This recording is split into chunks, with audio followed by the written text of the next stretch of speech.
I want you to imagine that you are the President of the United States. You are sitting in the Situation Room in the basement of the White House. It is 3 o'clock in the morning. Two phone calls have just come in simultaneously. On line one is the Prime Minister of Israel. He is telling you that Israeli forces have launched a major new operation in southern Lebanon to push back Hezbollah. He is telling you that this is an existential security operation. He is telling you that Israel needs your full diplomatic and military support because any sign of American hesitation will embolden Iran and its proxies across the region. On line two is your Secretary of the Treasury. He is telling you that the Islamic Revolutionary Guard Corps of Iran has just declared the Strait of Hormuz, the most important choke point in the global economy, closed to all maritime traffic. He is telling you that oil futures have spiked by 14% in the last 45 minutes. He is telling you that if the strait stays closed for more than 72 hours, the American economy will begin hemorrhaging at a rate that could trigger a recession. And then your Secretary of State walks into the room and delivers the devastating punchline. Iran has publicly stated that the strait will remain closed until Israel withdraws from Lebanon. They are linking the two crises together. They are making one the hostage of the other. You look at the two phone lines blinking in front of you. You realize that answering one of them means betraying the other. If you support Israel, the global economy bleeds. If you restrain Israel, you lose the most powerful military alliance in the Middle East. You are trapped, and the nation that trapped you does not have a single aircraft carrier. This is the nightmare scenario that is unfolding right now. Today, I am going to explain exactly how Iran engineered this trap. I am going to introduce a framework I call the alliance trap, a doctrine that proves the most dangerous weapon in the 21st century is not a missile, a drone, or a nuclear warhead. It is the ability to turn your enemy's own alliances against them. To understand the brilliance of what Iran has just executed, you must first understand the architecture of the American alliance system in the Middle East and why it was always structurally vulnerable to this exact attack. Since the end of the Second World War, the United States has projected power in the Middle East not primarily through its own military bases, but through a triangle of alliances. The first pillar of the triangle is Israel. Israel is America's strategic anchor in the Levant, the Eastern Mediterranean. It possesses the most technologically advanced military in the region, a world-class intelligence apparatus in the Mossad, and a deeply embedded political lobby in Washington that ensures bipartisan American support regardless of which party holds the White House. America funds Israel's military. America shields Israel diplomatically at the United Nations. In return, Israel provides Washington with intelligence, regional strike capability, and a permanent foothold in the heart of the Arab world. The second pillar is Saudi Arabia and the Gulf states. These nations sit on top of the world's largest conventional energy reserves. The petrodollar agreement, the system where global oil is priced and traded in US dollars, was born out of Washington's partnership with Riyadh. In exchange for American military protection, Saudi Arabia ensures that the global energy market operates in dollars, which creates infinite artificial demand for American debt and allows Washington to print money without immediate hyperinflationary consequences. The third pillar is the United States Navy, specifically the Fifth Fleet stationed in Bahrain. The Fifth Fleet's mission is to guarantee the free flow of oil through the Strait of Hormuz. It is the physical enforcement mechanism of the petrodollar system. Without the Fifth Fleet, the Gulf states cannot export their energy safely. Without the energy exports, the petrodollar collapses. Without the petrodollar, the American economy loses its structural advantage. For decades, this triangle has functioned seamlessly. Israel handles the political and military threats. The Gulf states provide the economic engine. The Navy protects the supply lines. Washington sits at the top, managing all three pillars as if conducting an orchestra.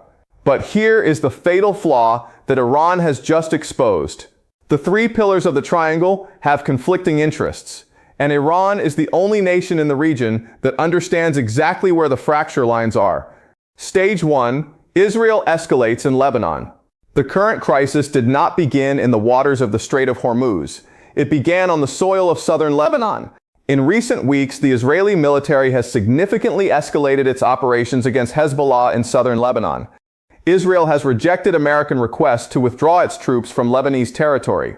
The Israeli government has framed these operations as an existential security necessity. They argue that Hezbollah, which is armed and funded by Iran, represents a direct and immediate threat to the Israeli homeland. From a purely Israeli security perspective, this argument has merit.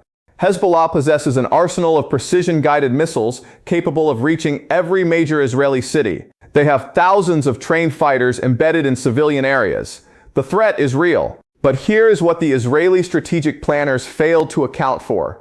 Every Israeli military action in Lebanon is not occurring in a geopolitical vacuum. It is occurring in a region where Iran has spent decades building a network of strategic leverage points, levers that can be pulled at precisely the right moment to create maximum disruption for the United States. Israel saw Lebanon as a bilateral security problem between itself and Hezbollah. Iran saw Lebanon as a trigger mechanism for a much larger, much more devastating trap. Stage 2, the linkage doctrine. This is the intellectual core of Iran's strategy, and it is breathtakingly simple. The moment Israel escalated in Lebanon, the IRGC Navy declared the Strait of Hormuz closed to all maritime traffic. But the IRGC did not frame this as an act of Iranian aggression. They framed it as a defensive response to Israeli crimes. Iran's official statement cited Israeli military operations in Lebanon and alleged American violations of ceasefire commitments. The message to the world was crystal clear. We are not the aggressors here. Israel is bombing a sovereign nation. The United States, which brokered the ceasefire, has failed to restrain its own ally. We are simply responding to their aggression by exercising our sovereign right to control the waters adjacent to our territory. This is what I call the linkage doctrine. Iran took two geographically separate crises, the war in Lebanon and the oil trade in the Persian Gulf, and fused them into a single, inseparable political demand. The Strait of Hormuz will reopen when Israel leaves Lebanon. Why is this so devastating for Washington? Because it forces the United States to solve a problem it structurally cannot solve. Washington does not control Israel. This is the open secret of American foreign policy that no administration, Democrat or Republican, has ever been willing to admit publicly. The Israeli government makes its own security decisions. It has its own intelligence assessments, its own threat calculus, and its own domestic political pressures. When Washington asks Israel to withdraw from Lebanon, Israel says no. They said no publicly this week, and Washington has no mechanism to force compliance. But Iran does not care about Washington's internal political constraints. Iran only cares about the outcome. And the outcome is binary. Either Israel leaves Lebanon or the strait stays closed. Iran has turned America's strongest alliance into America's biggest liability. Now let us examine the economic mathematics of this trap, because the numbers are what make it truly inescapable. The Strait of Hormuz is approximately 21 miles wide at its narrowest point. The shipping lanes through which tankers must navigate are even narrower, roughly 2 miles in each direction. Through this impossibly thin corridor flows approximately 20% of the world's entire daily petroleum consumption. When the IRGC declared the strait closed, the immediate economic shockwave was enormous. Global oil futures spiked instantly. The price of Brent crude, the international benchmark, surged within hours. The cost of maritime insurance for any vessel attempting to transit the Persian Gulf became effectively infinite because no underwriter on Earth is willing to insure a tanker sailing through waters controlled by Iranian fast attack boats and anti-ship missile batteries. For the American economy, the math is punishing. The United States, despite its own massive domestic energy production, is deeply embedded in the global energy price structure. When global oil prices spike, gasoline prices at American pumps spike. When gasoline prices spike, consumer spending drops. When consumer spending drops, the economy contracts. The White House economists calculated that every single day the strait remains closed costs the American economy between $3 and $5 billion in direct and indirect damage. Over a week, that is $20 to $35 billion. Over a month, it is over $100 billion. Now compare that to the cost for Iran. Iran's economy has been under crippling Western sanctions for years. The Iranian population is already accustomed to economic hardship. Furthermore, as we discussed in previous briefings, Iran has built extensive overland export routes to China, Russia, and Pakistan that bypass the Persian Gulf entirely. Iran can survive the strait being closed. The question is whether America and Europe can survive it. Iran is playing a game of economic chicken, and they are driving the cheaper car. Let us examine the diplomatic dimension of this trap, because Iran did not just create a military dilemma, they created a diplomatic masterpiece. Right now, in Switzerland, high-level negotiations are taking place. Vice President J.D. Vance has arrived in Geneva along with Pakistani Prime Minister Shehbaz Sharif and Qatari mediators. The stated goal of these talks is to finalize the details of the interim peace agreement and discuss the framework for Iran's nuclear program. But Iran has fundamentally changed the negotiating environment by closing the strait. Before the strait closure, Washington held the stronger hand at the negotiating table. America had the military leverage, the sanctions leverage, and the ability to dictate terms. Iran was supposed to come to Geneva as the weaker party, grateful for the opportunity to have sanctions lifted. Instead, Iran walked into Geneva as the party holding the global economy hostage. Every hour that the negotiations drag on, the strait remains closed. Every hour the strait remains closed. Oil prices climb. The longer Iran delays, the more desperate America becomes. Iran has inverted the negotiating dynamic entirely. Washington is no longer negotiating from a position of strength. Washington is negotiating from a position of bleeding. And there is an additional, devastating layer to this strategy. Iran brought Pakistan to the table. Pakistan, a nuclear-armed Muslim nation with deep intelligence ties to China, is now positioned as a co-mediator. This means the negotiations are no longer a bilateral affair between Washington and Tehran. They are a multilateral affair where the power dynamics are shifting away from American dominance. Iran is not just fighting the United States at the negotiating table. It is building a coalition at the negotiating table. Now, I must address the most psychologically devastating element of this entire crisis for the American leadership. The question that no one in Washington can answer. Why can't the United States Navy simply force the strait open? On paper, the United States possesses overwhelming naval superiority. The Fifth Fleet could, in theory, escort oil tankers through the strait, sweep for mines, and engage any IRGC fast attack boats that attempted to interfere. But the operational reality is far more terrifying than the paper assessment. First, the geography. The Iranian coastline along the strait is a maze of rocky islands, hidden coves, and elevated positions perfect for concealing mobile anti-ship missile launchers. The Iranians have had decades to fortify these positions. They have buried missile batteries deep inside mountainsides, connected by underground tunnels.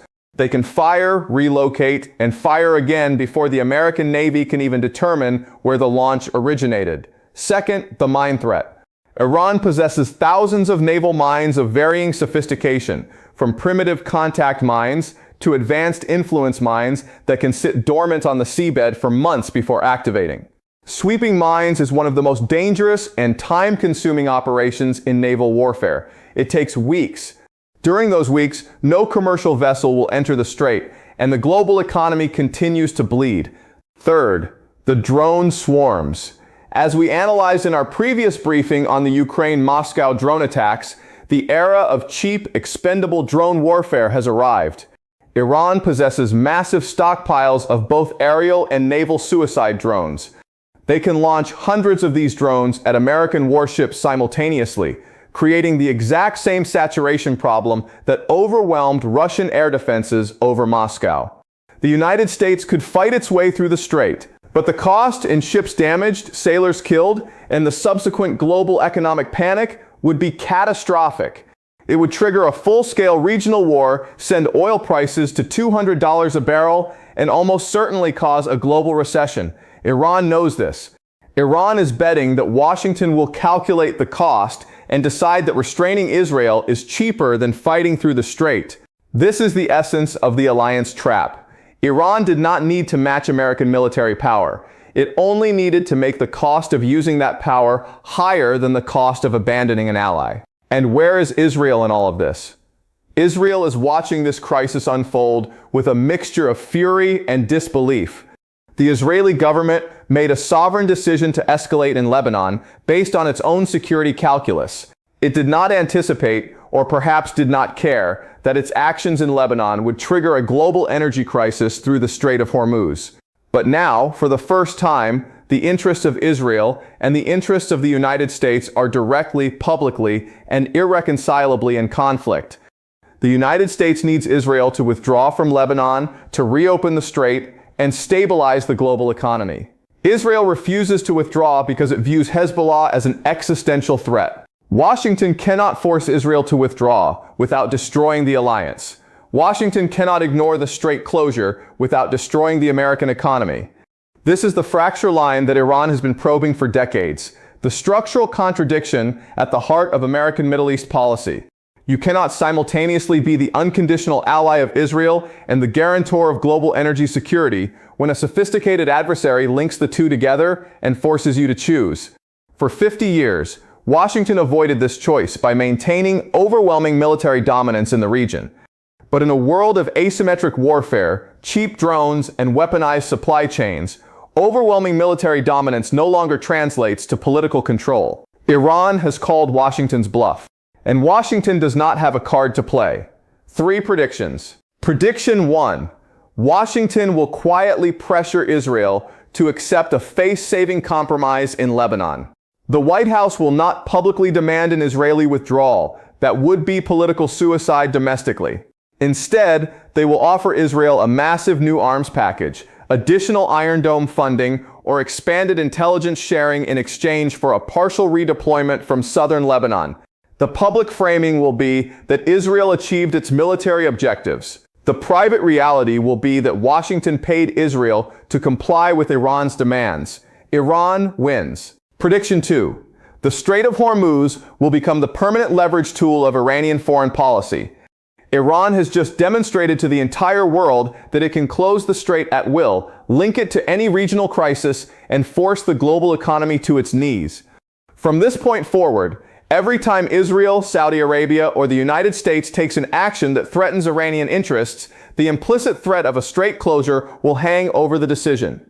Iran has acquired a veto over American Middle East policy without possessing a single aircraft carrier. Prediction 3. The Gulf states will accelerate their pivot away from Washington. Saudi Arabia, the UAE, Bahrain, and Qatar have just watched the United States prove incapable of keeping the strait open. They have watched Washington, unable to restrain its own ally. They will conclude that the American security umbrella is no longer reliable. Over the next 12 months, you will see a dramatic acceleration of Gulf state engagement with China, military partnerships, energy deals denominated in yuan, and the construction of alternative maritime security frameworks that do not depend on the U.S. Fifth Fleet. Your homework. Homework number 1. Pull up a map of the Middle East. Draw a line from the Israeli-Lebanese border to the Strait of Hormuz. The distance is approximately 1,000 miles. Then ask yourself, how did a military operation in one location trigger an economic crisis in a completely different location, 1,000 miles away? When you understand the linkage, you understand the brilliance of Iran's strategy. Homework number 2. Research the term horizontal escalation. It is a military doctrine that describes the practice of responding to an attack in one theater by escalating in an entirely different theater. Iran has just executed the most successful horizontal escalation in modern geopolitical history. Instead of fighting Israel in Lebanon, they fought Israel's patron in the Persian Gulf. Homework number 3. Look up the public statements made by Israeli officials regarding the Lebanon operation over the past 2 weeks. Then look up the public statements made by American officials regarding the Strait of Hormuz. Compare the language. You will notice that Israel is speaking the language of security, while America is speaking the language of panic. That gap between security and panic is the exact space where Iran planted the alliance trap. For 70 years, the United States has maintained its hegemony in the Middle East by managing a triangle of alliances: Israel for military power, the Gulf states for economic power, and the Navy for enforcement. Washington has always assumed that these alliances were force multipliers, assets that made America stronger. Iran just proved they are liabilities. By linking the Israeli war in Lebanon to the closure of the Strait of Hormuz, Iran demonstrated that America's alliances are not a shield, they are a chain. And when a sophisticated adversary pulls on one link of that chain, the entire structure convulses. Washington is now trapped in a dilemma it cannot solve. Support Israel, and the global economy bleeds. Restrain Israel, and the alliance collapses. Do nothing, and the world watches the most powerful nation on earth sit paralyzed, while a regional power dictates the terms of global commerce. The Strait of Hormuz is 21 miles wide, but the trap Iran has built inside those 21 miles is large enough to swallow an empire. I'll see you in the next briefing.